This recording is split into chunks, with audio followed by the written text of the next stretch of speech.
Welcome back to Los Angeles.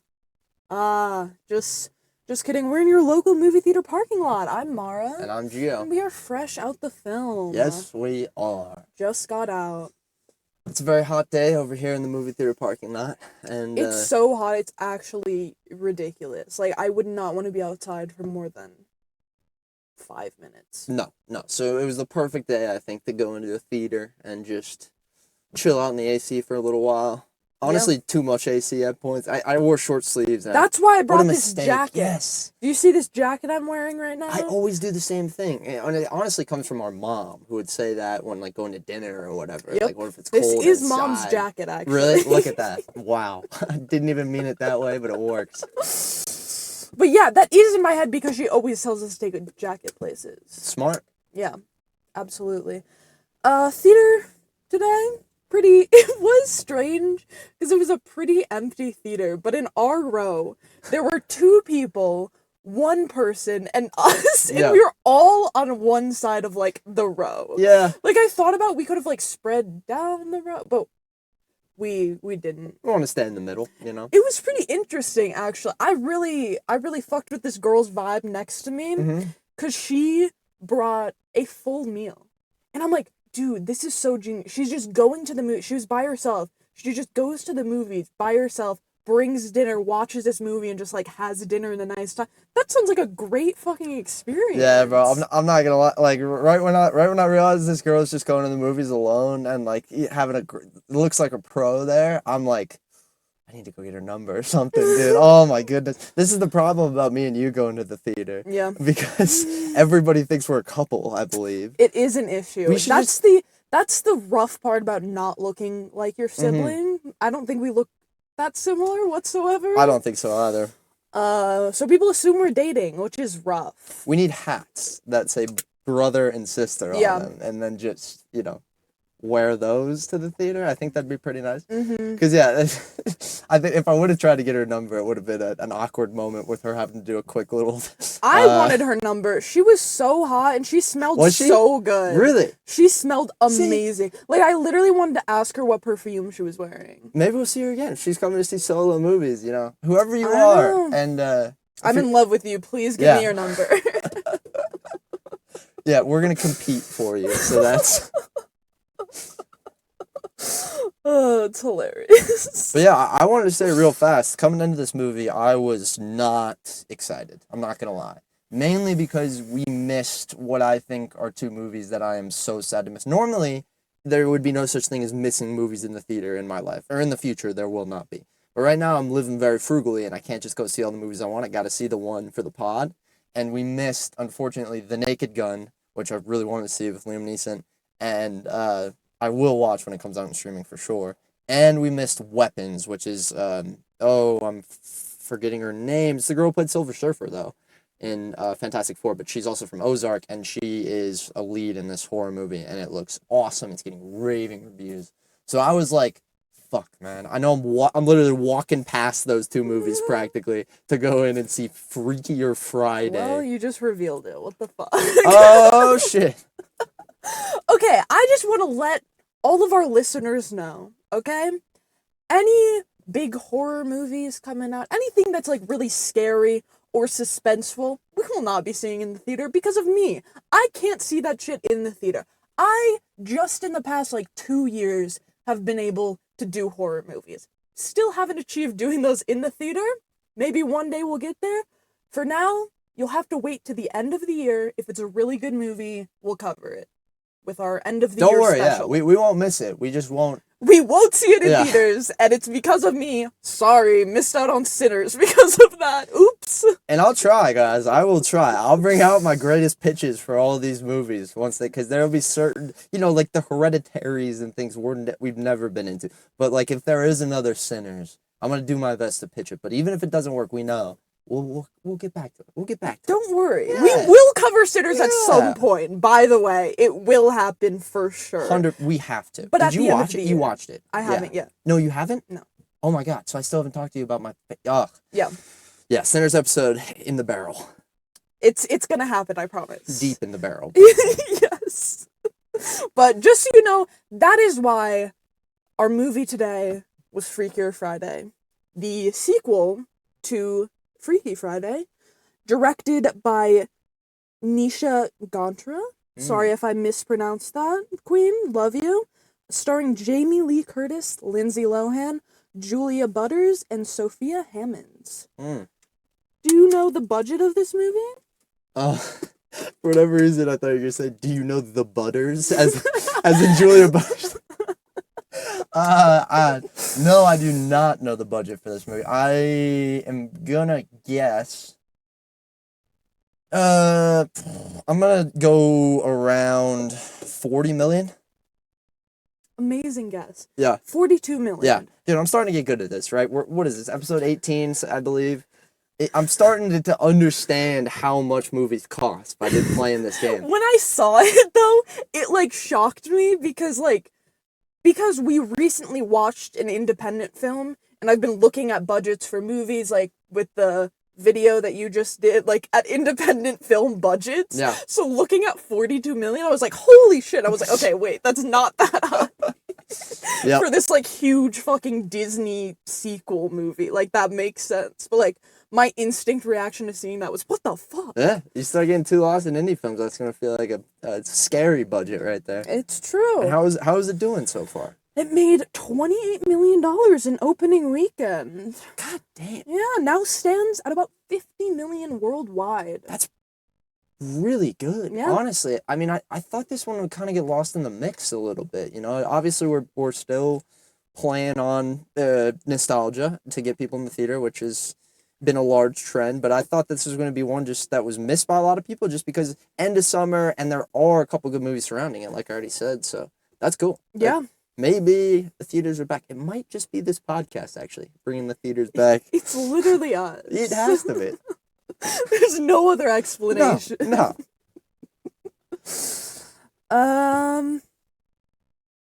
Yeah, so, sorry, got a little lost in conversation.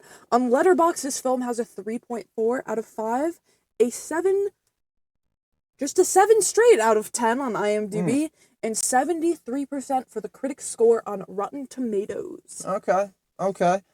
It's sitting pretty high for, like, this is the type of movie I feel like they could throw out complete slop, and it would still, you know, well, I guess I just said I didn't expect it to. It would still make a decent amount of money. Right. You know, it'll satisfy your real Freaky Friday audiences. Yes. But it seems like the general audiences and critics didn't think it was just slop, you know? Yeah. Something a little bit more, something to it. Yeah, I'm glad. I wonder what that is. I wonder if we can find that along this episode. I wonder. We'll see. All right, now we have full spoiler warning. We will be talking about the story in depth, pretty much everything that happens. So, if you haven't seen the movie yet and are going to and do not want spoilers, come back and listen to this later. Yep. People are so freaked out right now. They're like, oh, I was about to spoil Freakier Friday? Freakier Friday. God. I mean, I think everyone knows what's gonna happen in this movie. They're gonna switch back. We 100%. know, it's okay. Honestly, it took them long enough to switch where I was like, there was a point where I thought to myself, what if they don't switch? I quickly moved off that, but would have been interesting. That would have been crazy. Yeah, now we're into the story. Into the story. Take it away. Okay, let's get it going here. So, film starts, obviously with the Disney logo first. We haven't seen it in a little while here. I think since Snow White was the last time we saw that, right? Lilo and Stitch. Oh, Lilo and Stitch. Sorry. Yeah, Lilo and Stitch. That makes sense. But then the film actually starts as Tess Coleman, Jamie Lee Curtis, is getting ready to record another episode of her therapy podcast. How about that? Ah. Yeah, they were already calling us out from minute one. That was pretty cool. Yes. It was honestly some funny stuff going on when they were cut, because I don't think they stayed on her all the time, but when they go back to her with this podcast, she was kind of yelling at her husband, you know, be quiet, and then realizing she didn't record the podcast, which I thought that did get a little laugh out of me, my first laugh in the movie, Yeah. because I've had that happen on my videos countless times, you know, so it's just, I know the feeling. Yeah, it was this whole moment where it's like, ah, yes, this was great. I got some great stuff. And then she's like, it wasn't recorded. Yep, this is, dude, I've had my best script deliveries whenever the camera is off. That is how it goes. And it does start with, true to the original Freaky Friday. It's that very fast pace, cutting in between scenes. We're seeing, like, our different characters that we're gonna have. Just very much the vibes of the cinematography from the first movie. 100%. And even we see like you can describe it if you want, really, that first kind of scene with Lindsay Lohan and her daughter, who was sorry, I need to call these people by the actual Anna and her daughter Harper, which was pretty much just like the original, right? Yeah, like she comes, she knocks on the door, but it's in a very, like, you can tell that they're trying to make Anna sort of like a I don't know, I guess they call it like gentle parenting. Like, she's much more like 20 minutes, okay, 10 minutes. The more modern parent. Yes, absolutely. So it's the same sort of thing happening, but then she opens the door finally. She's like, I'm coming in, 10 minutes late for school. And instead of seeing Harper sleeping there was a note saying that she has gone surfing. Yep, be right back. Yes. It's awesome. I actually love this. We got some music and got to see her surfing, but this is really just setting up our story here, because ever since the relationship was strengthened with her daughter, Anna, Tess, we're back to, has helped Anna raise her teenage daughter, whom Anna had gave up her musical ambitions for. So Anna's trying to get Harper ready for school. She's out surfing, but she manages to come back home just in time for Anna to take her to school. But actually, it's not Anna. This story already, I can tell the person who wrote this story is kind of like me. It was just like, I'm just gonna get it out there, just you know. Deal with it. Yeah, it's not that great. But really, yeah, there's this whole. Sorry, I just cut you off. No, you can do it. There's this whole dynamic where basically Tess, the mom, is the overall mom, the grandma, we can call her, is the overall mom. The overall mom.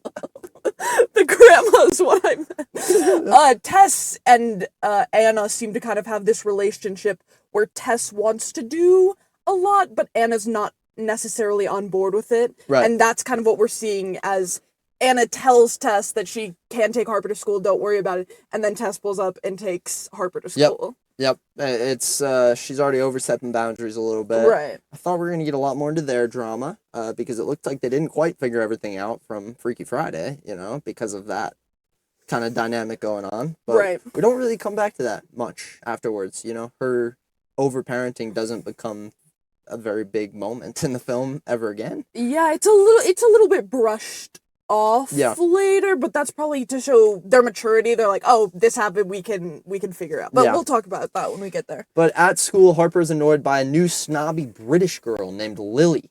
During chemistry class, Harper's forced to partner up with Lily, and she who just doodles her fashion ideas in her notebook. And the two argue while they're dumping shit into a beaker, and you know exactly what's gonna happen. This causes a foam explosion in the classroom, and it's, you know, very over exaggerated. They try to make it look like the foam's literally breaking out of the classroom. It's, classic scene. So it's just, I feel like I've seen it 1,000 times. Yes, you know? Absolutely. Anna's called, obviously, so this happens, and then they pretty much get detention for that. They're in very big trouble. So Anna's called back to school for the incident, and she runs into Lily's father, literally runs into her. Again, classic, they both bump into each other, all of Anna's stuff falls down, they help each other pick it up. There's this great, you know, music playing when she first sees his face, just like romanticizing him, essentially. Yeah, and it's also the first time we see this bit character, which I think it was multiple characters, but the kids from school who just have exactly the piece of information or the task that we need. Because they'll just, she was trying to do something with her phone, this kid just walks by and taps it once, fixes her phone for her. Which is like, I know it's trying to play it into that, like, Gen Z can fix everything, like, Gen X doesn't, or Millennial, or whatever the fuck she is, doesn't know how to work there. But still, like, it's such, like, a stupid fucking joke, clearly with no Gen Z in the writing room, but it still made me laugh. No, yeah, and it set the precedent for what this movie is going to be, because that type of joke is rampant in this film. I mean, it is just the constant, you know, we could come up with it in a second, where it's just somebody says something that's in basically what they think their generation would say, and then the other person in a different generation says what their generation would say. And that's comedy, at least according to this movie. But so yeah, these two, Eric and Anna, quickly form their own chemistry, no pun intended, and they start dating. And then we get like a clip art montage, which I was just kind of figuring out how I could do this in my own editor, and I don't know how. It's a lot of keyframing, and I just don't. It's an insane process, but it was basically just a bunch of clip art. It looked like a scrapbook or whatever. Yeah. And it's going through the not months actually of these two dating. Yes. And this is glossed over too, but they've only been dating for 6 months. So yeah. It fast forward 6 months. Yes. And 6 months later, Anna and Eric are engaged to be married. Mm-hmm. That's a little bit fast. No? I mean, you got to think about, like, we never saw when the engagement happened, but to plan the wedding? Yeah, the wedding is planned at this point. Like, they're finalizing the details. Yeah, not even, they're going this weekend. Like, they're getting, like, well, they talk about stuff with, like, the caterer and stuff like that. So, like, kind of final, but, like, the wedding is happening very, very soon. So maybe quick engagement. Like, they got engaged immediately, started planning. But it had to be less than 6 months that they were engaged. This is kind of my problem with this movie, is like, I don't know who to cheer for a lot of the time. And, like, right here is when I think I started thinking that, oh, they're setting this up as a bad relationship, something that we shouldn't like. Right? Because 6 months you get into it, and so that would make sense for what happens later with trying to break up that relationship. Then we could be kind of cheering for them. But they didn't do that at all. The relationship seems amazing, and when they're trying to break up the relationship, which is kind of who we're supposed to be cheering for, I guess when we'll get there, we will get there, but... That's the thing, is I think it is supposed to, since it's a sequel, I think what they were trying to do with that is not having it happen from Anna's perspective like the previous movie, and rather it happening from Harper's perspective. So from Harper's perspective, she's like, what the fuck, I hate this relationship. You're about to marry the guy who has the daughter that I fucking hate. Like, yeah. I think that's what they were trying to do. Do we even say that? Eric is Lily's dad. Oh, yeah, no, you said that. I did? Okay, good. Thank goodness. Yes. I'm turning the AC back on. It has gotten hot in here, so it's like humid. We're gonna wait till it gets cold and then go for another 15 minutes or whatever we can. You know, whatever we can make it. But so we'll get further into this conversation, I'm sure, as we go. But to the dismay of this is very sad that Anna and Eric are getting married because Harper and Lily hate each other, right? Yeah. So this makes matters more complicated. Is that Anna and Eric plan to move to London again? How did these two get married? What? As Eric. Also, why are they moving back to London? Was that explained and I missed it? It wasn't explained here, but it's. The mom is dead. Yeah, she wants to be close to her mom. Who is dead. Yeah. Right. And he has. But then why did they move? That's the question. Is they moved to Los Angeles. Yeah. And now they are choosing to move back once he gets married? Like, that doesn't make sense. Like, if they wanted to stay close to the mom, like, why didn't they just stay there in the first place? Like, true. Yeah, I'm sure it was something. My way of explaining it would be Eric is Gordon Ramsay or whatever. They make a joke about it, right? He makes food, so maybe he wanted to start a restaurant in L.A. But he was opening a new restaurant. So that's it, but they just never explain that. Yeah. It's just laid out. Whatever. Yeah. Don't think too hard, this movie says. Okay. Making matters more complicated, yeah, so they plan to move to London, and Eric knows that Lily has not gotten over the death of her mother. There it is in the next sentence. I guess we could have just read that. Harper is not happy about potentially uprooting her life and leaving her friends, in addition to having to become stepsisters with Lily. So Lily also doesn't want to become a part of the Coleman family. I mean, these two hate each other. It is like doomsday scenario for these two, because it's like your enemy at school, and then your parents start dating, and now they're getting married. Which I feel like is the plot of so many movies. Yeah. Do you have any off the top of your head? Because I know I've seen this before. I'm just thinking of, like... Parent Trap? Well, what? The Parent Trap? It's the reverse version? Sort of. It's the reverse. I don't know. I'm just thinking of, like Blended. Is Blended like that? With, Blended. Adam, whatever the fuck Sandler? Yeah. I almost said Adam Sandberg. Adam Sandler and, whatever the fuck her name is. It's not important. I just feel like this happens all the time. 100%, It's not the same thing, but It's I feel common. like that's a common plot point. Absolutely. Especially when you're telling a story from a kid's perspective. If I come up with one, I'll let you know. Heck yeah, thank you. I'd like you to work on that for the rest of the episode. Harper's not happy about potentially uprooting her life, leaving friends, having to become subject with Lily. I already read that up. And then so Anna goes to her job as a talent manager. That's what she does now. And her client, a pop star named Ella, is in shambles. That's a great way to put it. Because her boyfriend, a fellow artist, Trevor Travis. Trevor Travis. Are we trying? No, we're not trying to do anything there, right? Travis Kelce, but no. Don't mention anything. Also, I might be a little distracted during this episode because I am holding off looking at the Taylor Swift album review until the end. Should we do it on the episode? No. That'd be a crazy curveball. Just do it. So don't bring up Taylor Swift or Travis Kelce or I'll lose my fucking mind. Shit, yeah, my bad. Sorry. Fellow artist Trevor Travis has broken up with her and moved on with another girl, and he made a song about that, about his whole relationship with Ella. Ella also happens to have been a fan of Anna's old band, Pink Slip. So Harper... Icons. Yeah, true. This is a OG band right here. Yeah.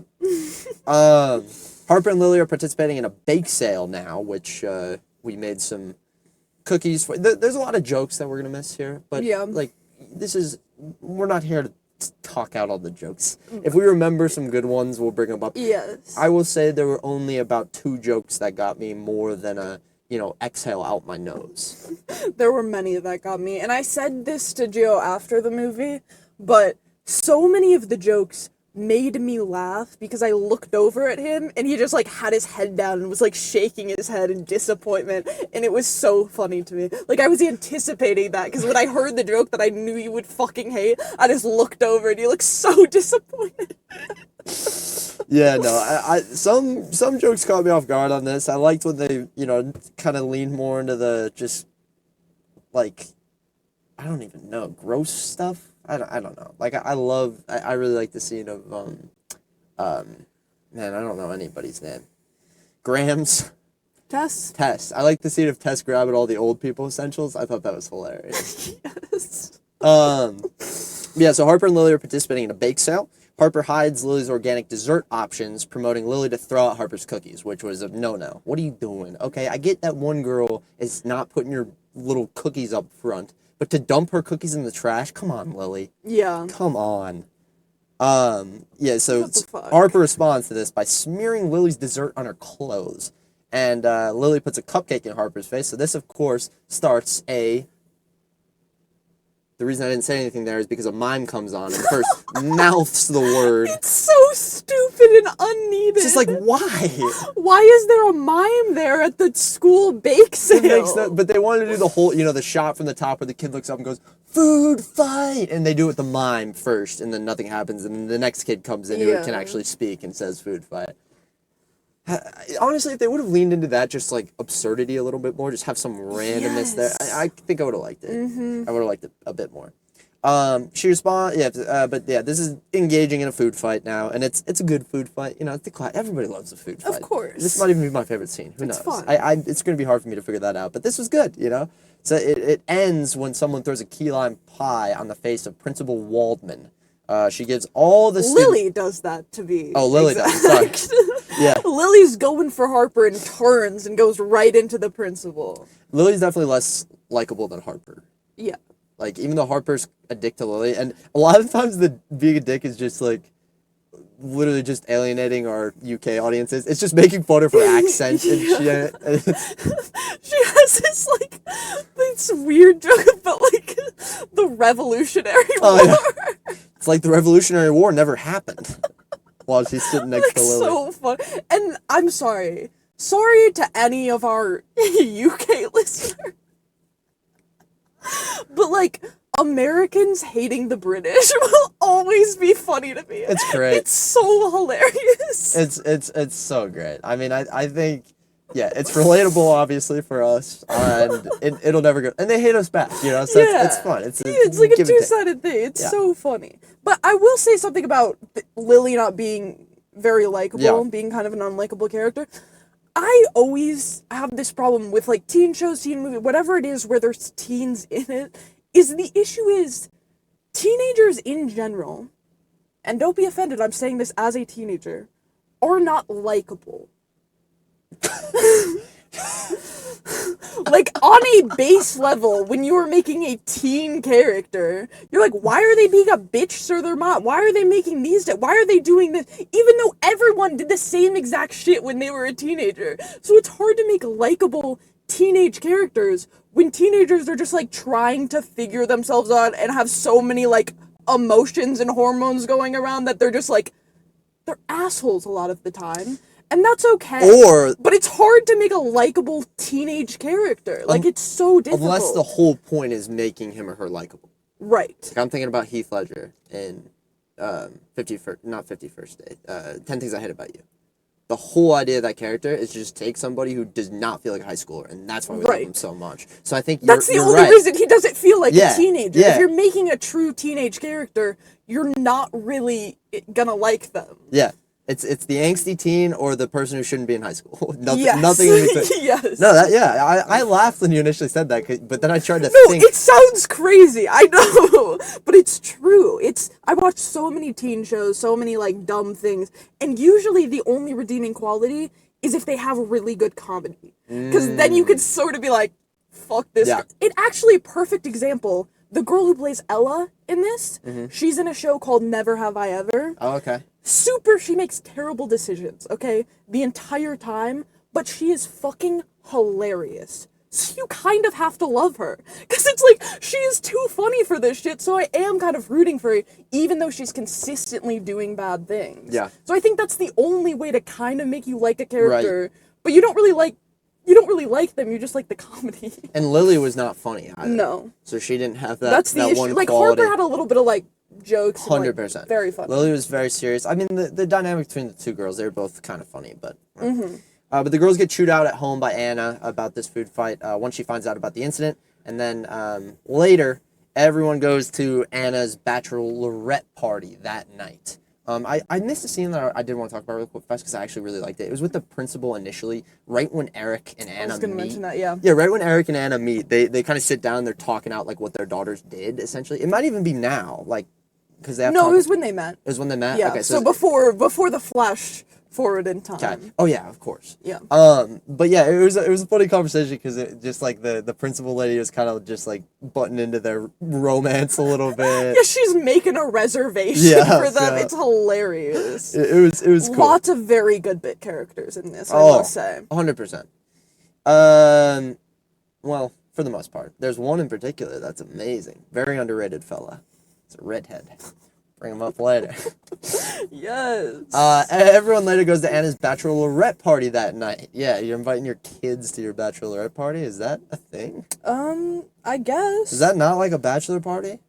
Like, is the bachelorette party, like, yeah, bachelorette all right party for kids? Is usually pretty crazy. But, I mean, I guess if you're, like, an adult with children, like, it's not a typical bachelorette party. Fair enough. Where you're going to, like, strip clubs and also, shit like what that. the hell was this place? Because the interior looked kind of like a bar, but there were lockers in the background. I was confused. I was like, are they in a school? Yeah, did they repurpose the school for this scene? What is going on? And then there's like a hidden room through a vending machine. It seems just like some bar warehouse type rock place is what the vibes I got from that. There we go.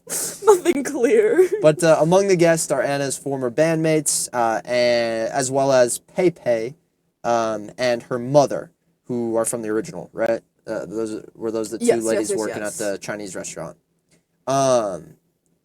So Tess tries to talk to Lily about her reservations with joining the family, and Tess is like, I didn't like her trying to sit down with Lily because she's already trying to butt so much into her kid's life. You know, now she's getting into her kid's friend's life or her kid's stepdaughter's life. It's just, but she was trying to be nice, but Lily is very rudely dismissive. Likewise, Harper vents about her frustrations with the wedding to Anna. And Anna and Tess are then kind of pulled into a corner by a wannabe psychic, Madame Jen. Yeah. This lady's actually pretty cool. I liked her. The thing about her that was great is she was just so over the top. Oh, yeah. So all of the stupid shit she was doing, she committed to being over the top, which made her character funny. If she Yeah. didn't commit to that, it would have been like... From minute one, she's like, yeah, so I do psychic readings. I also do, I also write books. I also drive school buses or whatever. She had I all also these... make business cards. Yeah. That's why I have so many business cards. Exactly. So it was from minute one, she was already not like this creepy, because in the original is the person who flips him, like, because it's the lady at the restaurant, right? Right. So was she nearly as slapstick as this girl? No, I Yeah. don't think so. Not even close. Not to this extent. Yeah, no. But yeah, Madam Jen gives them a free reading and deduces that they have crossed paths in life before, and they learned a lesson that may well serve them again. The mother and daughter get very creeped out, which I would be too, and leave. Initially accusing Pepe of telling Jen the story about when they switched bodies. But later, Madam Jen finds Harper and Lily and repeats a mantra to them, kind of sits them down for the same type of reading, but then goes into demon mode and just starts going, change the hearts you know are wrong. Change the hearts you know are wrong, so that you may be where you belong. That was, and like, immediately, I knew exactly what it meant and what the kids thought it would mean. Yes. Like, immediately. Yeah. It was, which, I wish they would have came up with something a little bit better, because it's so stupidly on the nose for both of those things that I just, like, I didn't like it. It's just, like, when I do the math that fast, I'm now waiting for the characters to catch up, Right. It's really annoying. Yeah. But then, right as this said, the room begins to shake, but only Anna, Tess, Harper, and Lily feel it. The following morning, after a nice little spinning shot of all four of them in bed, the ladies discover that they have all switched bodies. And I actually liked how they did, because as they're doing kind of these, like, hazy shots of everyone in bed, and showing them switching by moving into the sleep position that the person they're switching with is in, which was so That's fucking cool. sick. I like how they did that. That's pretty cool. Way better than the switchback shot, without a doubt. But yeah, the girls are, so Anna and Harper switch places while Tess and Lily have traded bodies. Yeah, Anna and Harper traded bodies. Tess and Lily traded bodies. Yep. I don't know. You just didn't want to use the word bodies twice, I guess. Okay. The girls are horrified while Anna and Tess try to calm them down because they've been here before and figure out how to undo the curse. And this scene was pretty good, except I think they went way too far into the Lily freaking out that she was old. Like, there were just, like, literally 10 jokes about that in the span of, like, 3 minutes, and I was just like, okay, guys, well, but we get the point. That was the same thing that Anna did in the original. Yeah, but we didn't need to spend that long on the fucking... we already saw it in the preview, we've already seen it in the original. Make a couple jokes, and then call back to it. Don't spend 5 minutes using up your best material against the mirror as she's looking at her face. I get that, but also, I get the point of, if you are a teenager changing into now not like a 40-year-old, like a 70-year-old woman, I would be devastated. Well, we gotta prioritize a good movie over a good teenager and what they would do in that situation. And when you've already had so much, there are so many old jokes in this movie. Yeah. Save them. Fucking save them. You just love Jamie Lee Curtis. You're feeling extra defensive. You need to make that clear. That's absolutely true. Because all of the old jokes didn't really bother me, because what else are they going to give her to, like, critique about her? Like, that didn't, but I get it. I get it. It's repetitive. It's keep going. They could have found something else for her. Not even, just don't do so much up front. Just don't, literally. I think that would have been a huge difference if you just save it a little bit. Have her freak out, have her freaked out about her body for sure, and then just keep calling back to those little jokes here and there like you did. I would have been happier with it. It would have felt less shoved down my throat. Okay. I think. I didn't feel that, but I understand that for sure. And I understand that you love Jamie Lee Curtis. I do. You don't want anyone insulting her. She's great, man. I mean, she's absolutely great. And she's gorgeous. So I don't like, because she's insulting herself. You know, that does something to your psyche. I don't care. Because you take away all the movie, she's just acting, looking in a mirror, ripping on herself, which I'm sure she's secure enough to do that, but it still makes me sad. So the girls are horrified, and Harper and Lily must handle Anna and Tessa's job, and they choose to dress up in their own signature styles. Here's the first Gen Z miss right here. Yeah, and this is the classic, of course. They're gonna wear outfits that they want to wear, and the other person that they're switching with is gonna be freaked out about it and like, you can't wear that. But I feel like in the 90s they got it right, didn't they? Or was that just what I thought people dressed like in the 90s? That's the thing. I can't speak because I have no idea. Because now maybe, but this was, like, way more millennial get up. Yes. than Gen Z get up. Like, Yes. ripped clothes and, like, It was. I don't even know what's going on. They were like, like Anna was wearing, who is Harper. Yeah. Now, so we will refer to her Fuck. as Harper. Let's make it really clear, really quickly. Yep. In Anna's body is Harper. That is Harper now. Harper is Lindsay Lohan now. Yeah. Okay? Yep. In Julia Butter's body, Harper, it is now Anna. Yeah. Okay? In Jamie Lee Curtis's body, See, this might be... it is now Lily. And in... Oh, what the fuck is her name? In Lily's body is Jamie Lee Curtis. There we go. Okay? There we go. So it's the grandma and the almost stepchild and the mom and the daughter are the people switch. So we will refer to them as the names that are inside the body, not the actor. And if you're confused right now, then you're right there with us. Because good luck. in the movie, it was already a little confusing Yep. to figure it out. It takes you a second. Because it's a lot. They're throwing a lot at you. Yes. So, but yeah, so Harper and Lily must handle the job. Harper and Lily must handle Anna and Tessa's job. So they choose to dress up in their own signature styles to Anna and Tessa's chagrin. Meanwhile, Anna and Tess must endure Harper and Lily's detention. So the girls make a secret plan to break up. This is terrible. Harper and Lily make a secret plan to break Anna and Eric up so they don't have to deal with each other anymore and they don't have to move cross country, which don't have to stay or go, whichever. They're incompatible and they think breaking up this couple is going to do that for them. Yes. But this couple is established as a nice couple at this point. And like a couple that we are cheering for. Well, so, we don't know that at this point. I wasn't cheering for them at this point. After all it took was a couple scenes with the guy, with how nice he was, and it was like unless there was a big turn, you know, it was they did nothing to make them unlikable. I'll let you know my turning point when it was there, but I'll tell you that I wasn't 100% on board with this couple based on the information we have.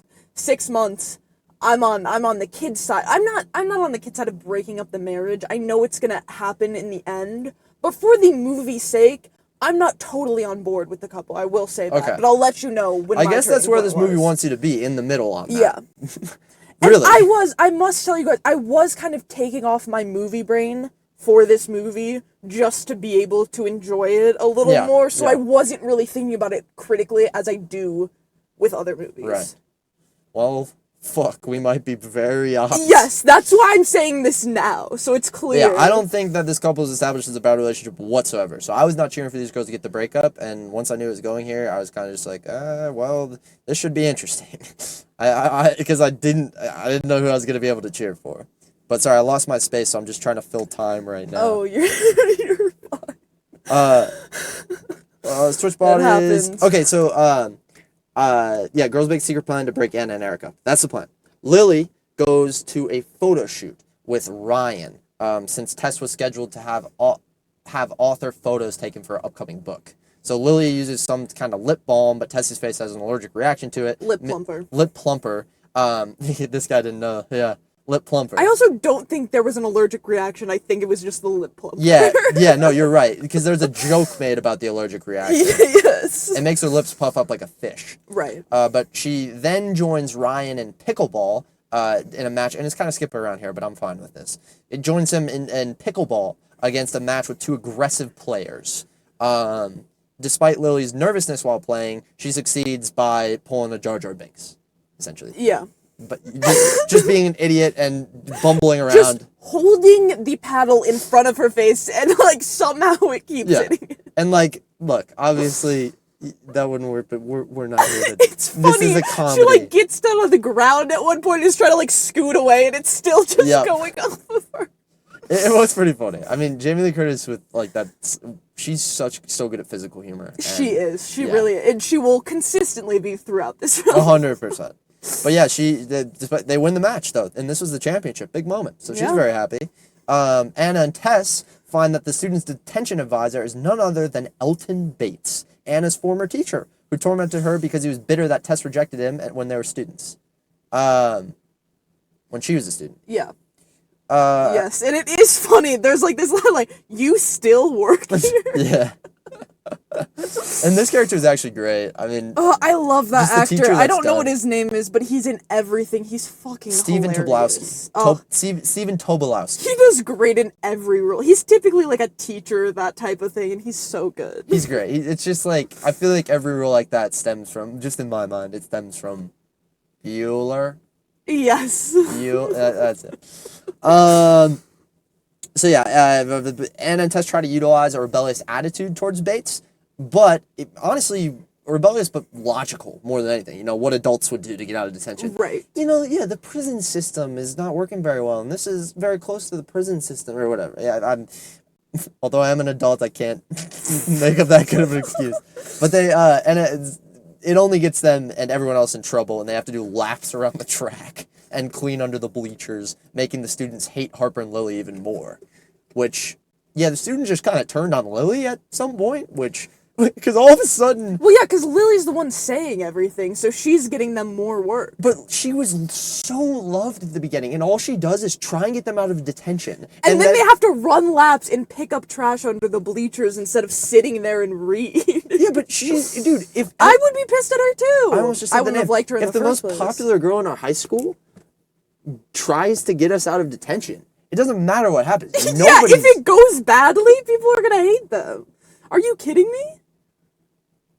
Popularity is much more powerful than We that have in a high school. very different... Do you know how many people I know? We have a very different range of high school popularity, I must say. A different range? That's the wrong word. We both knew the same people. We both went to the same school. Yeah, but I didn't see them in the same way that you, like, I didn't really interact with the people. Popular people in high school are untouchable. Like, you don't understand. I never experienced untouchable, Mar. You can fuck up so many times. You can be a dick to so many people, and people will love you. Like, being a dick to people is what gets people to love you. And so, like... I must say, in high school, I was always in the art hall, so the popular theater kids were the popular kids, and people fucking hated them. That's a very different breed. But one of them, you know who I'm talking... People still fucking hated her. People hated her. People talk shit. She got into a screaming argument with people in the dressing room. It was crazy. I believe that in the theater room, but... Okay, if it was a theater detention... That's what I'm saying. We have very different, like... if someone does that, I'm gonna be pissed. Because I don't... We also didn't really go to high school. Yeah, I also dropped out of high school. Yeah, wait, I hit COVID in my sophomore year and never went back. Yeah, I dropped out junior year. So yeah, actually, we don't know. I have no range of popular people and what power they have whatsoever. I was immediately like, why are we flipping on the popular girl? This would never happen. But maybe it was wrong. So yeah, everybody has to do chores and stuff outside. They're picking gum off the bottom of the bleachers. It's no good. But Harper goes to a photo shoot for Ella next. It's honestly just a great... You know, it's Freakier Friday. They set up all these things that they have to do, and they have to fit each other's roles. Yes. So Harper goes to a photo shoot for Ella that Anna was supposed to oversee, but Ella is very depressed over her boyfriend breaking up with her. So she gets Lily to join them, since she is a fan of Ella, and Lily is able to give her a pep talk that encourages her to take control of her future. Just what she needed, really, was, I don't know, some young teen to come in and hype you up. And she's listening to her, remember, because she's in the body of Tess. Yes, she's in the body. She looks like an old lady. Just to make you guys understand. This is confusing. That's why these conversations are happening. That's what I told you. This story is going to be terrible. Yeah, I didn't think about... Yeah, no, you're 100% right. But Lily also gets the chance to play with certain designs as Ella agrees to continue to shoot. Yeah, Lily is... she loves making designs, so she's very excited. She just gets to pick through a bunch of clothes and try everything on, and I guess anybody who is overseeing that just doesn't care. But it's great. Yeah. Lucky her. Yeah. Ella also asks Harper, thinking it's Anna, about an unreleased song that Anna wrote called Baby, which talks lovingly about an unknown person. Harper and Lily both think that Anna wrote this song about her former boyfriend, Jake, played by... Chad Michael Murray. Yeah, the man, the myth, the legend. Yes. Just learned who he is earlier today. I think he is kind of a bad person, but so attractive. Is he? Oh, fuck. Okay, should we do a little boo to even it out? Okay. Boo. Chad Michael Murray. Boo. Boo. I'm not 100% sure on that. But that's why we land in the middle. You know, we got both. They can clip either. But man, is he good looking. Oh, yeah, and she still has... What? She still has the pines for him? She still has pines for him? Is that a saying? I've never heard that. I don't know. But yeah, basically the song makes Harper think that Anna still has feelings for Jake. But then the girls conspire to get Anna back together with Jake so they can break up the marriage. That seems like a good way to go. Do what you want to do. Yeah. Now back to Anna and Tess, who swipe Bates' phone from him since he took the students' phones, and they are annoyed to see Harper and Lily going on a joyride with Ella. Yeah, everybody steals shit in this movie a lot. Cars, like everything. It's kind of crazy. But the two leave school on motor scooters.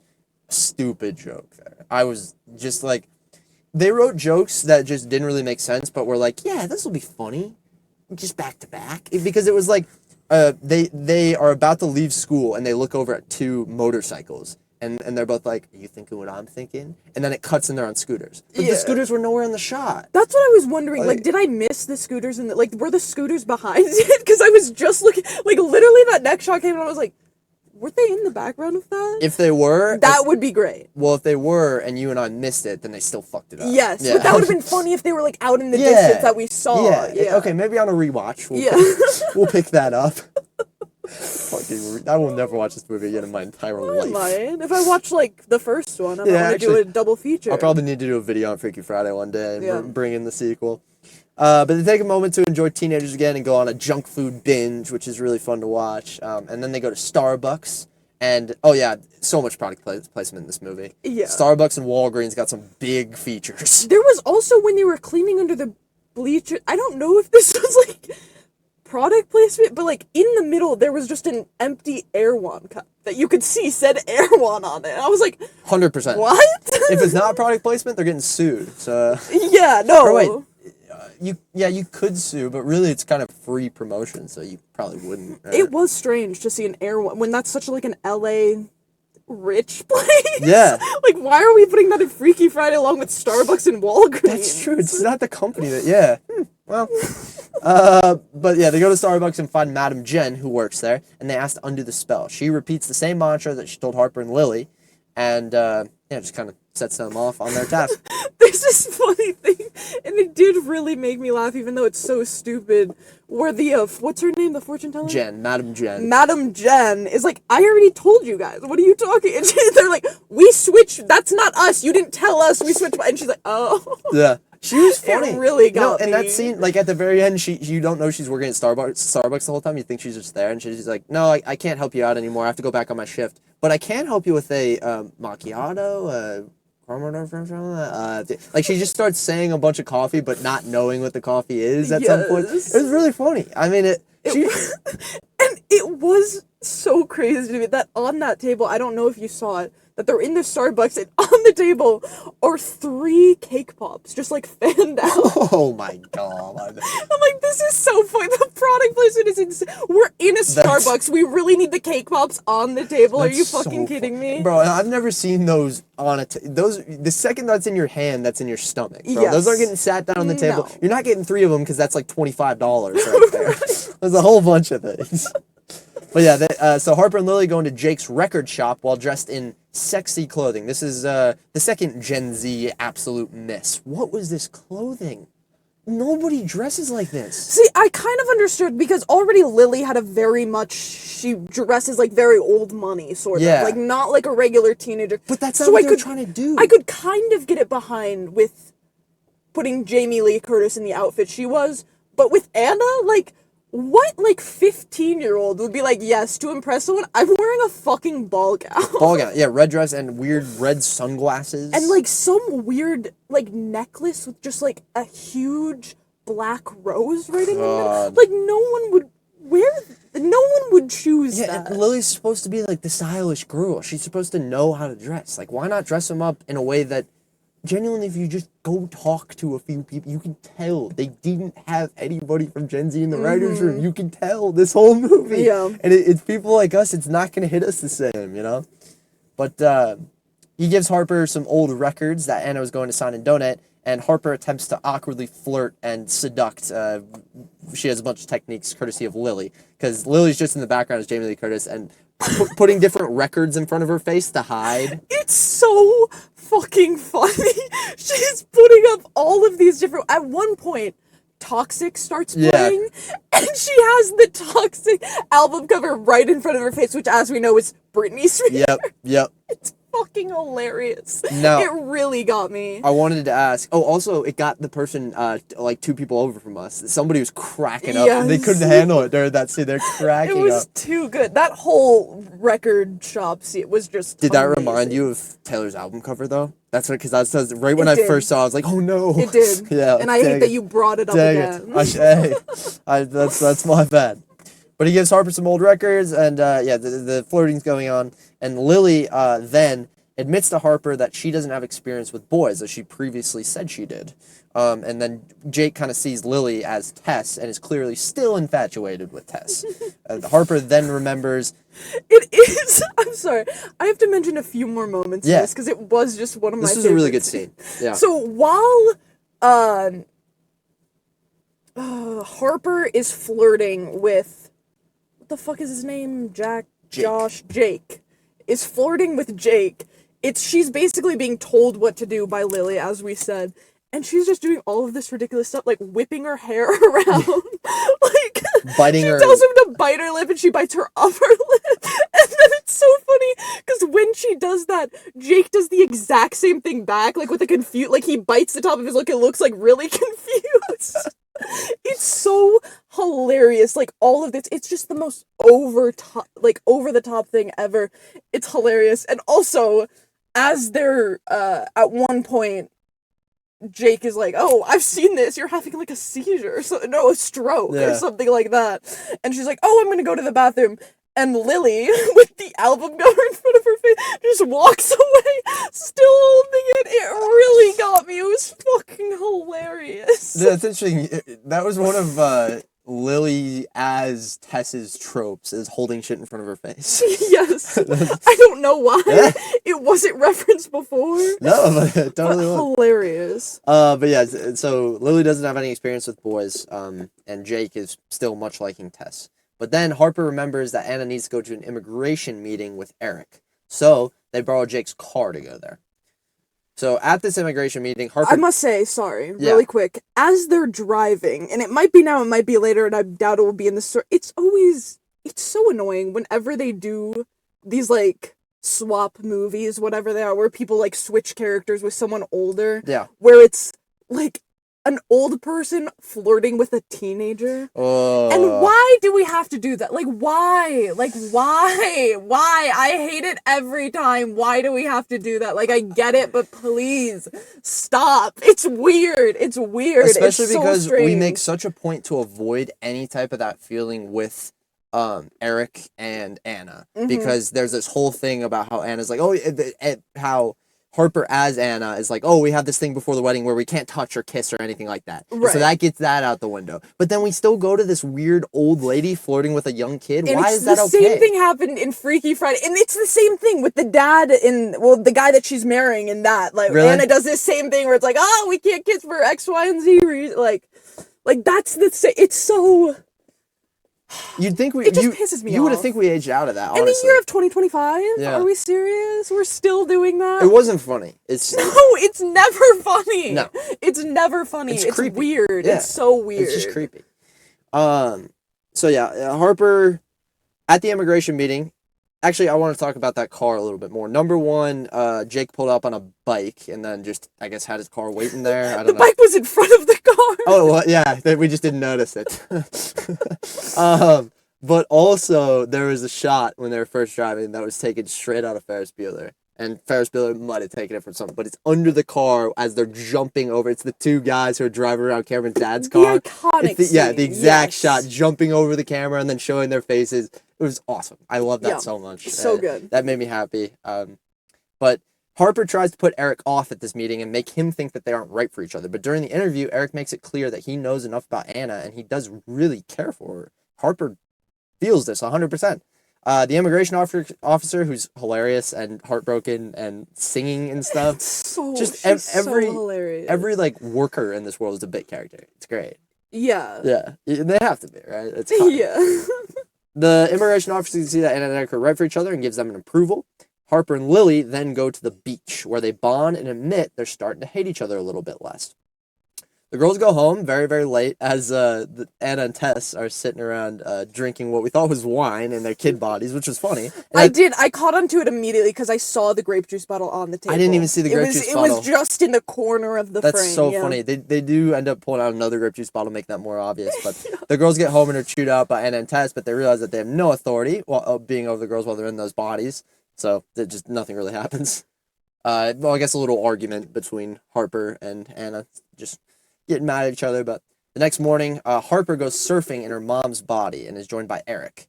And she's just didn't think about that her mom wouldn't be good at surfing. I guess she just goes out and shreds like crazy. And Eric's like, "Whoa, we were learning together. What happened? You really made some strides." But yeah.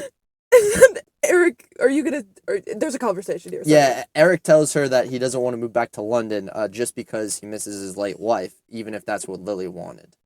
And this is just like a really beautiful scene where I think for the first time we're seeing Harper sort of realize that, like, oh, like, he does really love my mom. This might be a good, like, I might have gone too far. Like, this is the first time we kind of I think that. it's the second, because we just had the immigration office thing.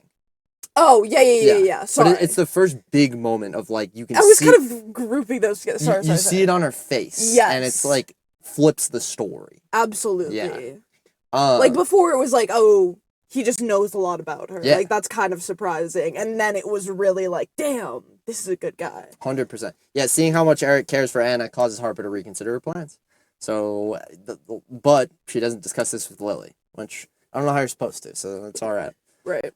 Later that day, everyone gathers for the rehearsal dinner. Lily calls Jake and invites him to show up. She also learns that Eric is no longer planning to go back to London, which infuriates her, which absolutely makes sense. I mean, Harper shouldn't have went and done this behind the scenes. I don't know what she thought was going to happen. Yeah, but like, what was she supposed to do? Yeah, it was kind of a tough situation. What you should do is have a conversation with Lily and try and convince her, but it was going to be too hard, and you can understand why she wouldn't do that, so it's fine that it got to this point. Yeah, she's also a child, so like, she doesn't know to do that. Okay, you're giving a lot of credit to the poorly written kids. You're like, they're fucking Well, teens. that's the thing, is like, kids do stupid shit. They don't know what they're doing. She said they're in 9th grade. What? Yeah. They're supposed to be 9th graders? That's what fucking Anna said. Jeez. No. Because she said they have 1 year left in school. It's only for 1 year. Remember? When they're talking about how long she has to be with Harper. 9th grade. We might have an internal logic issue then, because if you remember that line, I totally remember this line that I'm talking about. But later that day, everyone gathers for the rehearsal dinner, and Lily and Jake invites him to show... Oh, I already read this. After Jake arrives, which...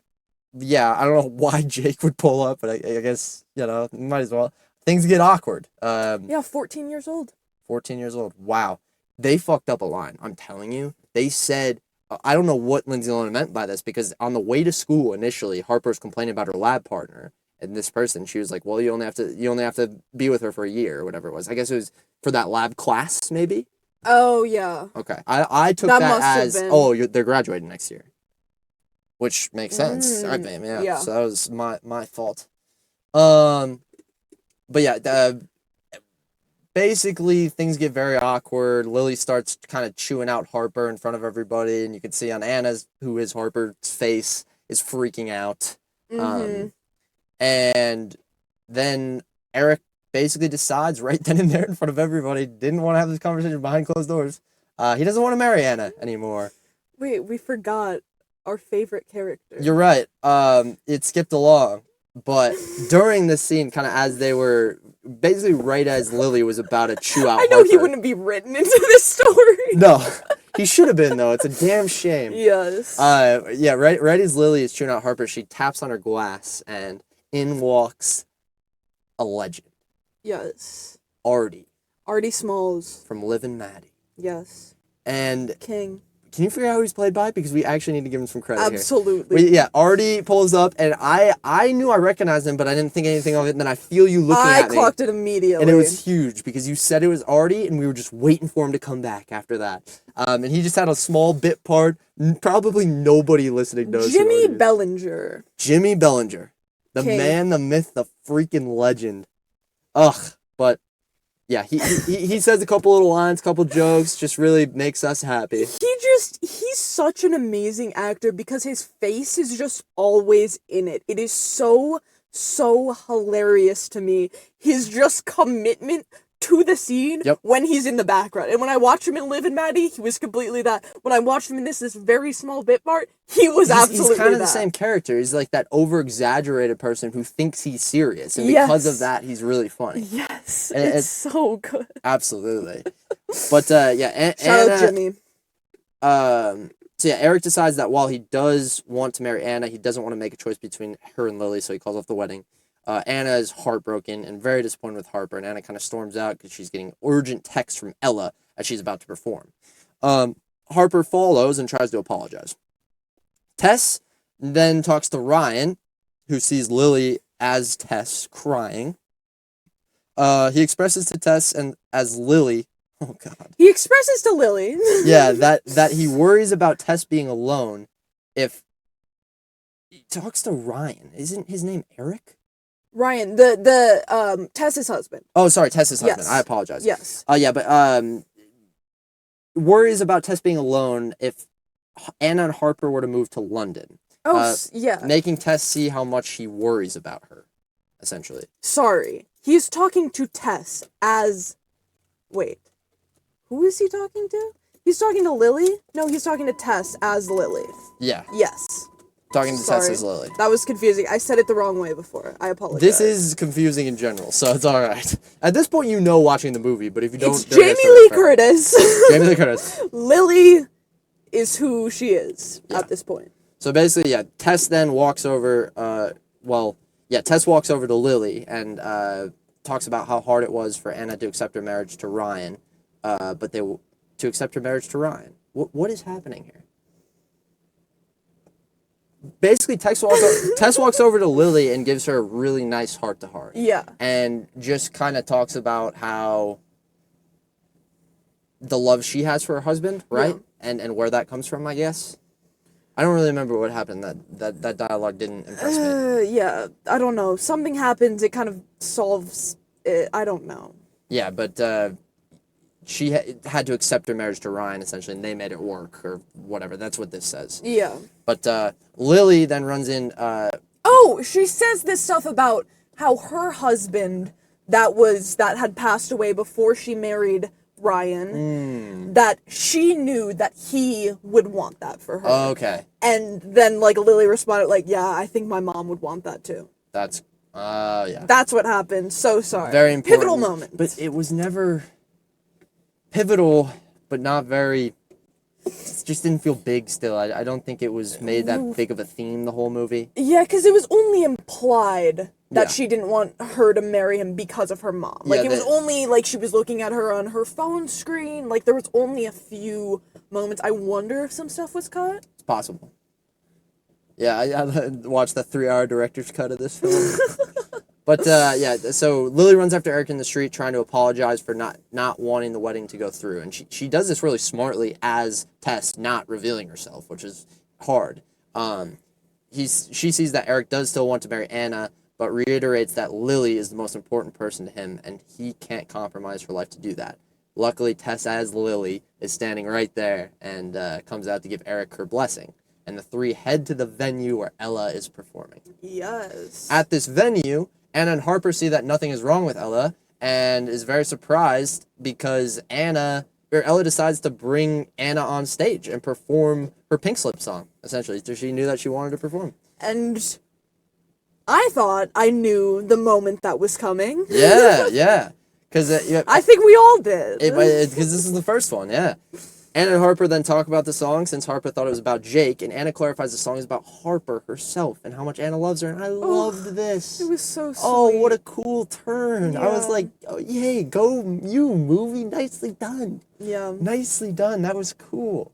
Harper steps up as Anna to perform while Anna opts to play for her in the background, just like we once did. But before people can see how bad it'll look, with Harper poorly mimicking the guitar chords, she stops to introduce Anna as Harper to the audience so that they can perform together. Anna plays the guitar while they both sing Baby together, and Eric, Tess, and Lily arrive to see them at the show. After witnessing this display from Anna and Harper, Lily is emotionally moved and accepts becoming a part of the new family. I mean, she pretty much accepted it already, right? No. Yeah, and I was confused because it appeared that Tess and Lily were backstage, yet Eric was in the crowd. Yeah, I don't know why. It was like, hey, we got our VIP passes, you don't have one, so we're gonna go backstage. Sorry. Yeah. It just left, and they were funny with those VIP, just shoving them in people's faces. We can be here. Hilarious. But yeah, basically they all come together as part of the new family, and the earth shakes once again, and the ladies return to their regular bodies. So Anna's now able to perform with her group, while Eric is crowd surfed to the stage so he and Anna can reconcile and kiss. And it was a nice moment. Yeah. I like the moment of just like, you know that like kiss is about to happen, but there's a lot of people to push through before you get there. There's some specific movie moment that's in my mind that I can't get back to, where they're just trying to get to each other, and then they finally get to each other and they embrace. It's at a train station. There are so, like, I can think of airport ones, I can think of trains, I can think of so many scenes it happens a lot. I think I'm just thinking of one in particular. Malls. But yeah, Lily is emotional. So Eric's crowd surfs the stage. They can kiss. Meanwhile, Harper and Lily accept each other as sisters, and everything is flipped back to normal. The camera, the shot they did to use that, I was curious to see what they're gonna do because I knew they were gonna try to replicate that initial shot, right? But they didn't really try that hard. They just spun the camera around, kind of made me motion sick actually for the first time ever. Did you feel that at all? No. I was like getting a little bit woozy because it was such a long spiraling shot, because it starts, it's just forward, just right in front of you right now, and then it goes pointed upwards all the way looped back around to where it's forward again. And it takes a long time, and it's just constant moving camera, and it's in 24 FPS, it's a little bit much. But yeah, so Anna can perform with her group, and basically that's about it. We get our big kiss, and the wedding, there's a great transition, actually, with the kiss. It was beautiful. It was gorgeous. It was a spinning shot around them of the kiss that then, when they get behind them, it changes to their wedding day and their kiss. And it's a very beautiful shot. And the wedding goes ahead as planned, with Anna and Eric getting married and Ella officiating for them. During the credits... Wait, Ella was officiating? That's what it says. I didn't notice her, but she was. I didn't either. That's crazy. She must have been. To have your client officiate your wedding? But yeah, that is pretty much it. But we do have the credits, because during the credits, the ladies first go to a book signing event for Tess, and she's mortified to see that they picked her picture with the puffed up lips, which was pretty funny. I like that we got to see one of these paid off, because you wanted to see how everybody would react when they fucked up each other's lives. Right. So it was pretty cool.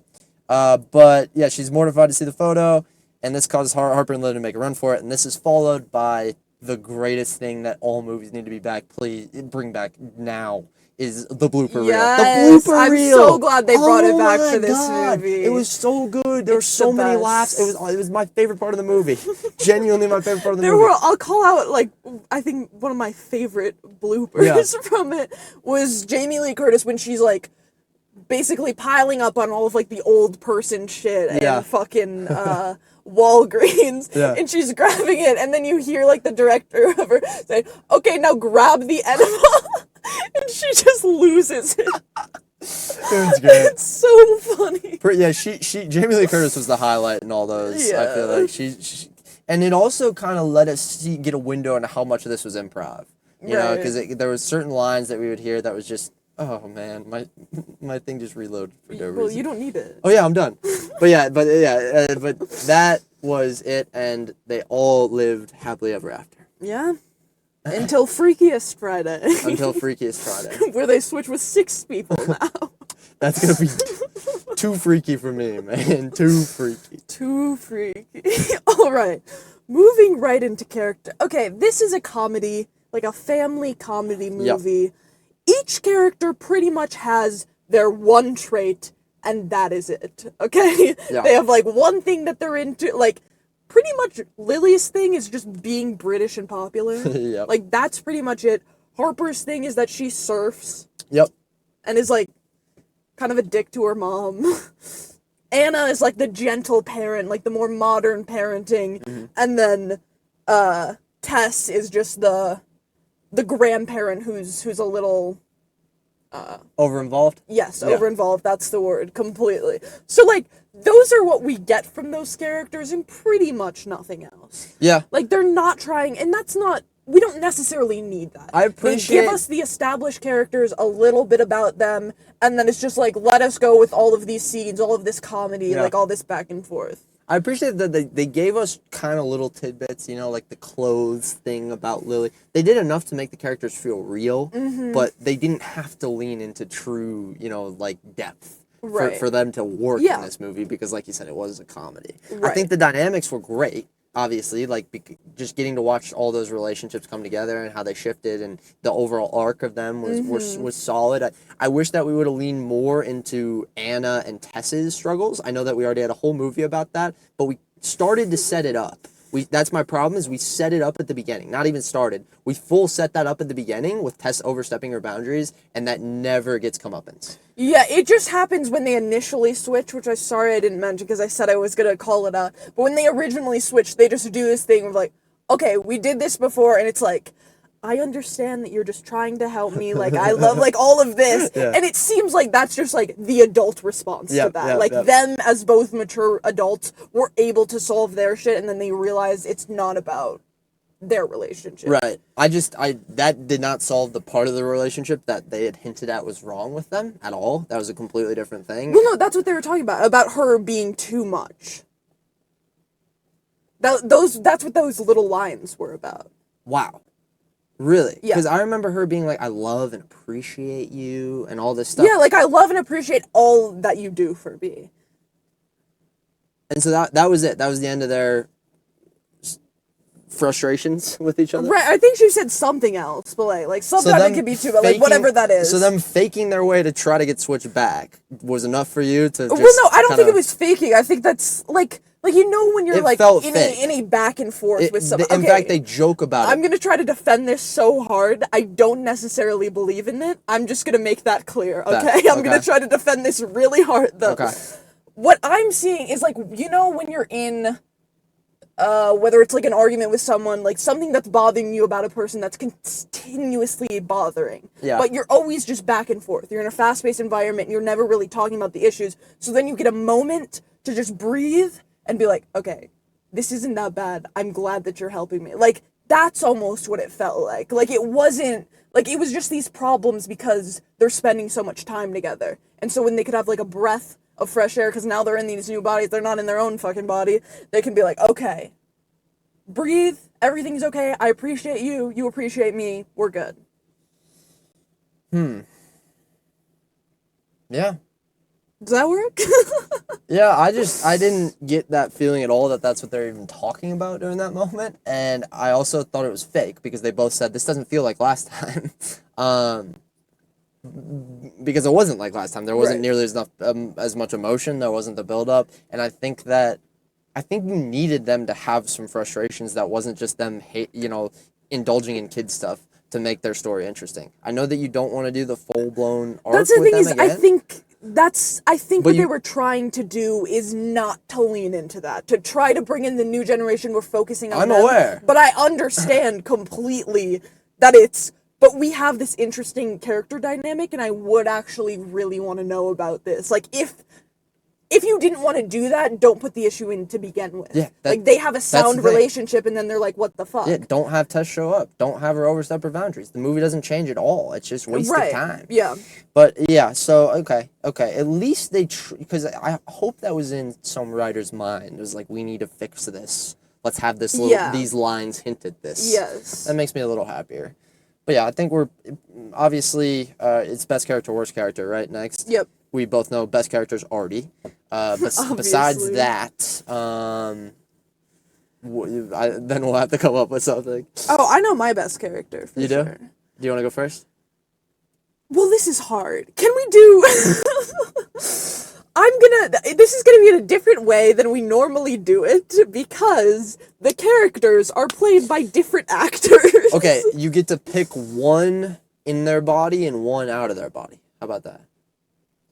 I know, just overall, my favorite, I guess we could say actor. Actually, let's just do that. Let's just... what was your favorite face on there? Yes, it is going to be Julia Butters, who is Harper. Wow. She it's just, I think she blew, like, obviously Lindsay Lohan and Jamie Lee Curtis are great actors. She blew everyone out of the Oh no, fucking water. I agree. She was the only one that I really truly felt like she was Anna when she, like, it was so True. crazy. Like, she truly felt like Anna. Like, it was, she was totally committed. Her acting, like, she had so many emotional scenes Yeah. that she just did amazing. She's such a talented During actress. that final scene too, she was out acting Lindsay Lohan. And I don't Yeah. care. Like, they're not. I don't know why I said final scene, but while they're on stage singing together, that literally you could see she looked like a more proud mom than Lindsay Lohan did. It is hard because And she was supposed to be herself again. Lindsay Lohan has a lot of Botox. And Yeah. that makes it hard to Yeah. act. Like, I saw the You can't Botox emote. cry one time and that, I'm like, yikes.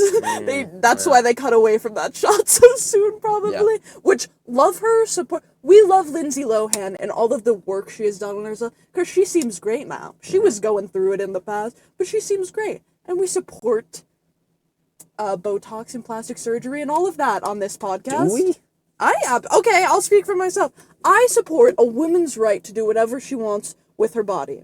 Yeah, I support anyone's right to do whatever they want with their body. Yes. Yeah, Anyone. actually, I guess I'm in the same. I just don't support the industry because it's a really fucked up. Surgeries are insanely expensive with like not that cheap or with fairly cheap components, and it's only because it's for like the very, very 1%. Right. There's surgeries that we can't even Google that can happen. Like, I also don't like in general, I don't like the fact that we are to the point as a society where we're changing the bodies that are given to us by God. Like, Yes, that's the I main. don't necessarily support the industry. I support the women, men, people of all genders that get work done. Motherfuckers. Yeah, all those we support motherfuckers. motherfuckers doing what they want. Exactly. Yeah. That's what we say. Yeah, that's what we support. But I do think all of that work done does make it hard to act with your face. Yeah. And that's okay. She's not doing a lot right now. Like, this is just Freakier Friday. You can have a lot of Botox if you live in LA. And she looks great. She Yeah. looks good. She looks beautiful. Yeah. My favorite character. I have seriously been trying to think outside Artie. I kind of just liked everybody the same. I probably am gonna go with Lily as Jamie Lee Curtis. Just because she's just so funny. I mean, like, She's hilarious. she's the highlight of this movie for me. She made me laugh in like every single blooper reel. Her physical comedy is off the charts. She just has, I don't know, she just carries the movie, I think, Yeah. Without that presence, this would feel so flat. And She's just very talented. that's mine. And Eric, I was actually impressed with by the end. Yeah. I thought he was kind of going to be right on the side. He actually had some character to him. And I like that guy. He was in The Good Place. Did you watch that show? No, I did not, but I think I saw a couple episodes of it, so that's I knew his face. That might have been it. I immediately such a different character from what he played in The Good Place. Is he a good actor? I think His so. line does he actually have the English accent? I don't Could think that so. Okay, that's it. His line delivery, especially when he's breaking up on the street talking about his daughter, felt a little bit underacted. But then I looked at his face and it didn't, and I was like, that was the thought that popped It in my might American be speaker. that. I'm not totally sure, but I think I've seen interviews with him that he is American. That would make sense to me. But yeah, that'll be my best Jamie Lee Curtis. Okay, worst? Worse? There's not a lot to choose from. I'll go Lily. Yeah, I'll take her off the board. It's just her character was semi-frustrating when she's awesome when she flips in the other body, but since we're just talking about faces, she's an annoying character and then doesn't have much to do, just kind of waits around for the whole story until she has her big moment on the street at the end where she kind of just confirms the real Lily's feelings. So, that's fine. Yeah, she just doesn't do a lot. Yeah, that makes sense. Yeah. Fuck. Can I think, Ryan? Ryan? The dad? Yeah. I don't know who else. Like, his one scene was good, but he was not there. I don't really know. Like, the four main characters, I would agree with you on Lily. I might have taken that one. But I can't say Anna, Lindsay Lohan. Like, she did great as well, and I really liked her. Yeah. So, I'm just gonna... That's what I'm gonna go with. That's a good one. It's Ryan. Yeah. The dad, who's barely there. I did like we got the brother. Did you see that? The guy was the brother? Oh. I recognize his face. His face looks exactly the same, but he was He a was the guy who had child the in the movie. blooper of eating the Yes, that guy. yes. Yeah, there's a blooper roll of him eating food that you can't eat. It's crazy. great. His face looks exactly the same when he was a little kid. Wow, that's cool. Wild. That's cool. I didn't realize that. Yeah. Very cool. Awesome. Best scene? Best scene. I have mine already. Go ahead. Best scene, I'm gonna go with the whole record shop scene. Yeah. It was hilarious. Like, it was probably the funniest. I laughed probably 5 times during that scene. Like, laughed out loud. It was just hilarious. Agree. And we've talked about that enough that I don't have to Yeah. give too much. I'm gonna go with the moment that, like, behind stage before they go out when Lindsay Lohan tells Harper that it is the song's about her. And, like, those two coming together, it actually made me tear up a little bit. And I did not expect that from this beautiful movie. moment. Yeah, it was cool. A lot of really honestly really beautiful moments in this movie. cool. A lot is a statement. Like, at least 3. Okay, there we go. Yeah. A few. A few, I guess, is the better thing to say. Worst scene? Do you have yours? Worst scene.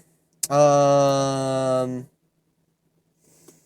worst are always hard for me. There's a lot of scenes in this movie that I just didn't care for that much.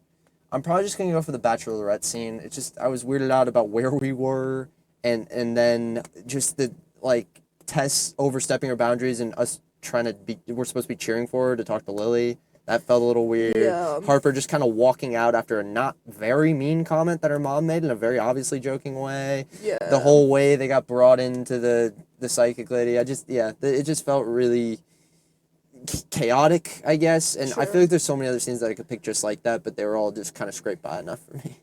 Yeah, I'm gonna go with, and I said it before, it's hands down, you'll agree with me, because we mentioned it before, the worst scene in the fucking movie is Jamie Lee Curtis flirting with a teenage boy. Oh, yes, 100%. Awful, uncomfortable, creepy, weird. Yep. 2025, why are we doing that shit? I can't believe we did. There's our controversy. There it is. Bullshit. I guess people would call us too woke for that. Yeah. They may say. They may say is what I meant. I like that hybrid between May and Mike. My say. Do you have your segment ready? Oh, yeah. Is this Gio's Hidden Gems? Yeah. Sweet. Sorry, I wait for you to announce it. 'Cause Perfect, you have yeah. a thing. Welcome to Gio's Hidden Gems, the most expensive movie factoids. Today we're just kind of scrolling through IMDb trivia, seeing what we can find. So first off, it was Jamie Lee Curtis who contacted the head of Disney with the idea to make a second film. She also persuaded Lindsay Lohan to return to Disney again, as the two became close friends after the 2003 film. Whoa. Damn. So that's pretty cool. That's awesome. Jamie Lee Curtis kind of was the front lady for this movie. Yeah. That's awesome. This film marks Lindsay Lohan's first theatrically released leading role with a wide release. That's a lot of specificities there, but in 18 years, her last wide release film was I Know Who Killed Me in 2007. Long time. Welcome back, Lindsay. Welcome back. Yeah, welcome back. And there's less coke on the sets now, so you might be able to actually scrape by. Yeah, dude, I mean, you go back, if you try to return to the movie industry with an addiction back on the day, you are fucked. There is no way to return to the movie industry. No, I agree with you. I just thought that was a kind of a crazy comment to say. What? You agreed but thought it was crazy? Yeah, I mean, that's just insane. It's true. No, you're right, but that's just, I didn't expect you to say that. Okay. I like keeping you on your toes. Sure. Jamie Lee Curtis, Lindsay Lohan, Chad Michael Murray, Mark Hamill, Ryan Magarini, Stephen Tobolowsky, Rosalind Chow, Lucille Song, Christina Vidal, and Harley Hudson are all the people reprising their roles. Anna and Eric's wedding date is October 3rd, the iconic date from Mean Girls. Yes. Also featured Lindsay Lohan, You know obviously. that, right?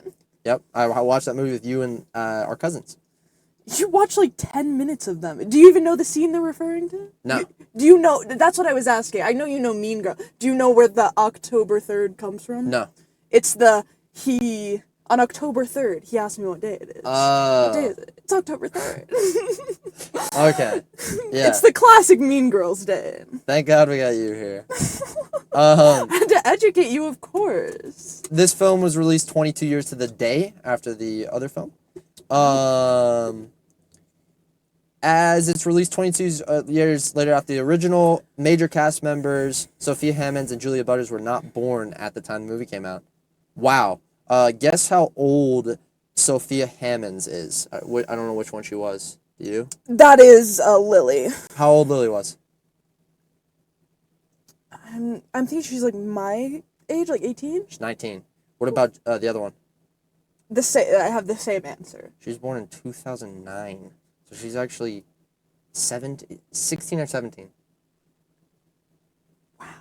How crazy is that? I fucking hate when this happens. I hate that 16, there is she's 16. someone out there that is 2 years younger than me that's fucking doing Freakier Friday and being an amazing, like, my favorite character in the whole thing. She's younger than me. I feel so terrible about where I am Don't in get life. too I excited. fucking hate this shit. Look her up. She's probably a Nepo baby, right? Somebody that young, you could easily cast an 18, 19-year-old. It's harder with child labor laws. I'm guessing it's pointing towards her being a Nepo baby for me. Guess who auditioned for the roles of Harper and Lily? You wouldn't be able to guess. It's Rachel Ziegler. She auditioned for the roles of Harper. She totally could have played Lily, right? She's just too old. Yeah, but, I mean, she could totally do it. Yeah, no, Look at her. She could play a high schooler. She could do anything. Yes. Yeah, she could do anything. I love Rachel Ziegler. In The Parent Trap, Elaine Hendricks' character is named Meredith Blake, and in this one, her character is Blake Kale, which is a nod to The Parent Trap. Avantika turned on the role of Ella. Scarlett Estevez turned on the role of Harper. And that is Gio's Hidden Gems. Let's leave the mines. I think I have something better than that, but I forgot what it was. All right. I'm sorry, I'm looking through our kind of up in the air categories. Heck yeah. Could this be a ride at the Fresh Out the Film amusement park? You'd have to do, like... Yeah, I think you could figure something out where you, like... Idea. Were you thinking about the Haunted Mansion face swapping at all? Nope. Because that's what I was thinking about. What were you? I was thinking of a rock and roller coaster type ride. Okay. Right? Because Anna, that's her thing. She's a rock girl. Okay. And it's the same, like, the shoot-off is, like, the switch.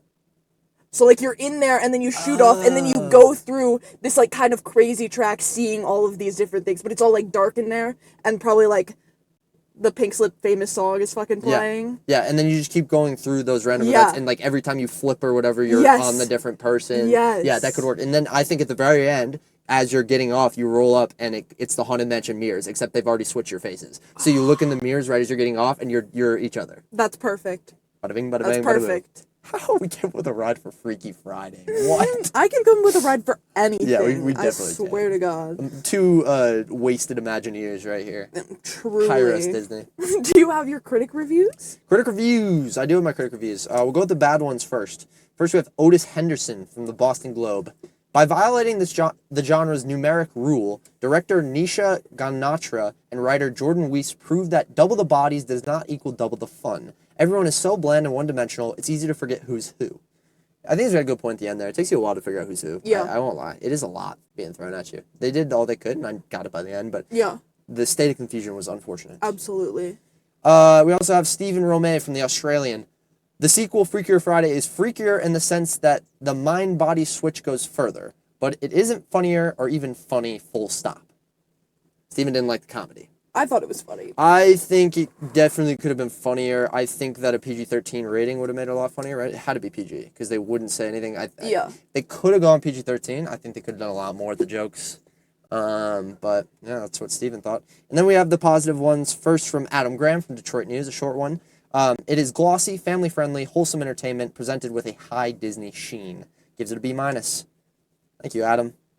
That's pretty good. And then our second good one from Sergio Burstein from the Los Angeles Times.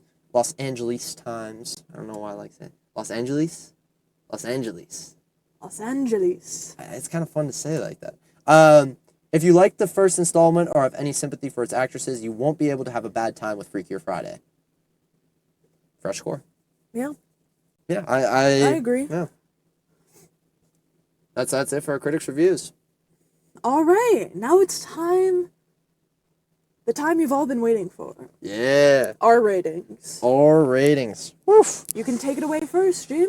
So this movie, like I said, I was going in and I was not expecting anything good. I was expecting to actually want to leave the theater the whole time. I can tell you, I didn't want to leave the theater the whole time. Okay? I was actually pretty satisfied with what they were able to make out of this. For a sequel, I think they did a very good job of being able to add this just kind of new concept and layer on all of the callbacks that it didn't feel as... I think it's just because I haven't watched the movie in a while. But it didn't feel like that nostalgia trip that's only the nostalgia trip. There was enough new there, you know, that I think they got that balance pretty right. You know, I think that the characters, like we talked about, were pretty well done. The comedy was there at points for me. I think they could have been a lot better. A few of my problems, it really just comes from I didn't know who to cheer for in this movie. That was part of my thing, is just like I didn't want the girls to break them up, but the movie wanted us to want that until they didn't, you know, and the whole time I really didn't. So that was my kind of problem, is I didn't know who to cheer for. I also think there's a wasted opportunity. You could have done another arc with, it's just smaller, but do it over time with Jamie Lee Curtis and Lindsay Lohan. Do it again. Do something cool there. I think that it was short. I mean, it didn't feel that lengthy. There's one more piece of bad that I had for sure that is escaping me right now. But I think when all is said and done, it was just okay for me, but enough of a comedy that I just didn't really mind it, you know? I could sit through it again if we were forced to go watch it, you know? And kind of pick things apart a little bit more.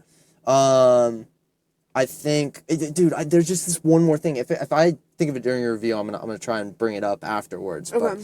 But, so, fuck, man. There's one more bad thing that I was thinking of the entire time. Maybe the setup with Jamie Lee Curtis. I don't know. It's just, I think that this movie wanted me to be in places both logically and emotionally that I was not at when it wanted me to be. That was one of the bigger things. And so for that reason and many others, I'm going to sit this one kind of in the middle. I'm going to put it at a 3.1. Nice. That's what I'm putting it. Yeah. It really just wasn't that bad. You can't go into the twos for this. You can't.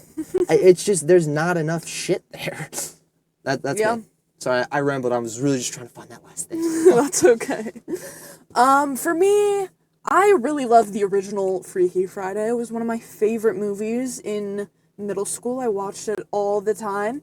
And like you said, I think it did a really good job of being on the line of nostalgia, but also bringing in a new story. It doesn't feel like an exact remake. Like, there are so many moments where it's set up like the original, and then it goes somewhere different, which I really, really loved. Because I think when you're making remakes, you shouldn't only be thinking about that audience that has seen the movie. You should be thinking about bringing new audiences in, and I think this movie has the potential to do that. So I really, really enjoyed that is the direction they went in with this movie. I thought a lot of the comedy was really good. I really enjoyed. I laughed out loud so many times, but some of them were totally a miss, and I did not like the jokes, and they were just such clear, like what we've been talking about this whole time. Like, there is no Gen Z in the writer room. Oh my god, that was my... nothing. Yes, that was the thing. Go ahead, take it away. Take it away as you interrupt me. I'm sorry, that's the thing. That's the whole fucking problem, is the Gen Z, Gen X, or millennial, that whole, trying to play into generations. Yeah. That's kind of my main issue with this movie, and I think if we had at least a few Gen Z people in the writer's room, we could have improved on a lot of that comedy, because those were really the jokes that were falling short for me. But overall, I thought it was a really fun movie. I had such a good time watching it. I thought it was really well acted. The comedy was just, it was really fun. It was a really fun movie. So for that, I am going to land very close to where Gio is, at a 3.2. Dang, only 0.1 higher than me? Well, you actually made my score go way. I'm like, I can't do lower than you. There's just not enough bad, I guess, to get to unearth this movie, Right. you know? There's just not enough there. I am always It's so just surprised. the vibes of the movie were like so great, and they were so there. But there were some obvious problems that we've talked about through this. But overall, I enjoyed it. So with that said, I would recommend that you go see this in theaters for a fun time. For a chill movie that you don't really have to think about. Fun one. It's the end of the summer. Go with your friends. Like this. Do what this girl next to me was doing. Bring a fucking meal. Come to the movies by yourself. That is a perfect movie for that. For just a fucking Wednesday night. You're just eating some food, watching them. Like, go to the theater. I think you will enjoy it in theaters, especially if you like the original. Yeah. For me, I'm gonna say don't go see this in theaters. Only Boo. because we Sorry. are past opening weekend. This is the problem, maybe with Fresh Out the Film podcast. Well, gee, we can't consider. But no. Overall. No. This is a very big consider because watching a comedy movie with a theater full of people is an entirely different experience. I could feel it just from one lady cracking up at one scene, something that probably wouldn't have got me. I was then struggling to stifle my laughter. When you can Then watch go with a a group of comedy, people. it doesn't do.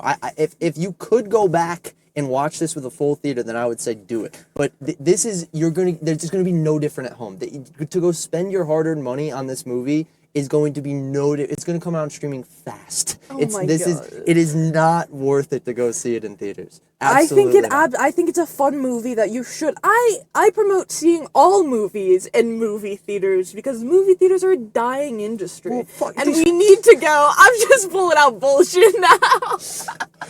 Fuck. We always have to answer yes, go and see it. You're right. Yes. The answer should always be yes. Go to the movie theaters. It's a great time. Mine is go see Weapons or The Naked Gun. You haven't That's it. seen any of those. How And- can you and even I- recommend and I those? Well, okay, go see Weapons because guaranteed empty theater as a horror movie. That's gonna be a crazy experience. Don't go by yourself. Don't go. Well, if you really That want would to be push it, terrifying. Yeah. In a movie theater, just watching a horror movie. dude. Yeah. Oh, that would be so scary. See, when we went to go see The Monkey, it was just me and you in there, and if that one was a bit scarier, that would have been so freaky, man. Yeah, especially because No we're in like pun the intended. front row. Like there was so much shit behind. Oh us. yeah, just constantly looking behind you. That's what it would have been. All right. Well, I say go see the movie. Gio says wait for it on streaming. Make your own decision. Anything else to say? Oh wait, I still have something to announce. So sorry. Oh yes. Our next movie. Yeah. Apologies, I got ahead of myself. Our next movie that we will be seeing, Is I'm trying to hype it up, but I couldn't get to the IMDb page. Starring Lily James, directed by David Mackenzie. The movie is Relay. yes, Relay. And I truly don't know much about it because we just decided we're seeing it today. We saw the star power and we were like, let's do it. Yeah. Concept seems cool. It seems like it's gonna be kind of a not heist. What am I looking for? Like a crime type story, Right. you know, because it's about somebody who kind of like handles finances for a larger Right. corporation or part of the mob or something like that. I don't know. We don't know much yet. We'll see. Yes, we We'll will. see what happens. It's gonna be great. So, anything else? All good. Great. With that, I'm Mara. And I'm Gio. So join us next week after opening weekend because waiting to talk about movies is clearly not our thing.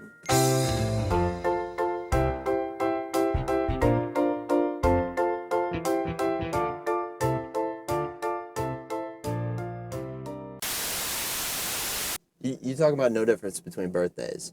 18, freaking so cool. 1920, Don't relate. 1920 was nothing.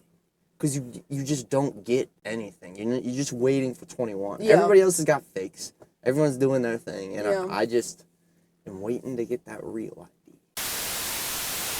Oh, I'm sorry. I forgot to even ask. I was so lost in conversation. What's our next movie? Do we know yet?